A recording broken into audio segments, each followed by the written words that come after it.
Hello friends, welcome to freedom world. ഇന്ന് നിങ്ങളോട് ഞാൻ പറയാൻ പോകുന്നത് ലോകത്തിലെ 10 അറബ് രാജ്യങ്ങളാണ്.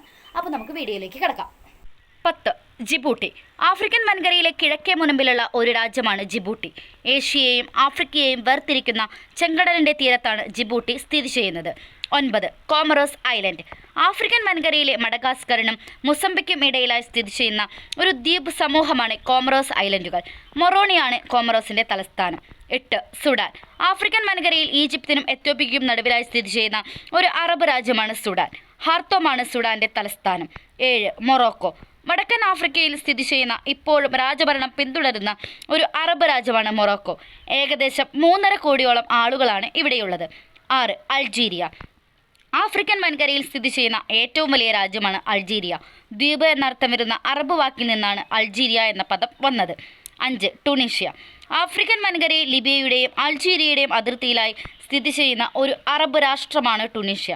അറബിനെ തന്നെ മാറ്റിമറിച്ച മുല്ലപ്പൂ വിപ്ലവം തുടങ്ങിയത് ഇവിടെയാണ്. 4. ലിബിയ.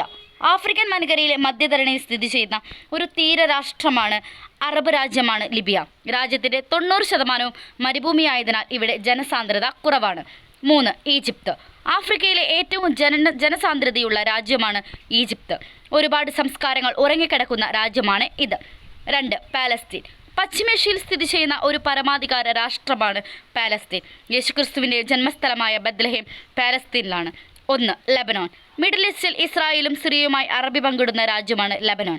പർവ്വതങ്ങൾ കൊണ്ട് നിറഞ്ഞ ഒരു മനോഹര രാഷ്ട്രമാണ് ലെബനോൻ. ഈ വീഡിയോ നിങ്ങൾക്ക് ഇഷ്ടമായെങ്കിൽ ലൈക്ക് ചെയ്യുക. അതുപോലെ നിങ്ങളുടെ അഭിപ്രായങ്ങളും നിർദ്ദേശങ്ങളും കമൻറ്റ് ബോക്സിൽ ടൈപ്പ് ചെയ്യുക. Thanks for watching.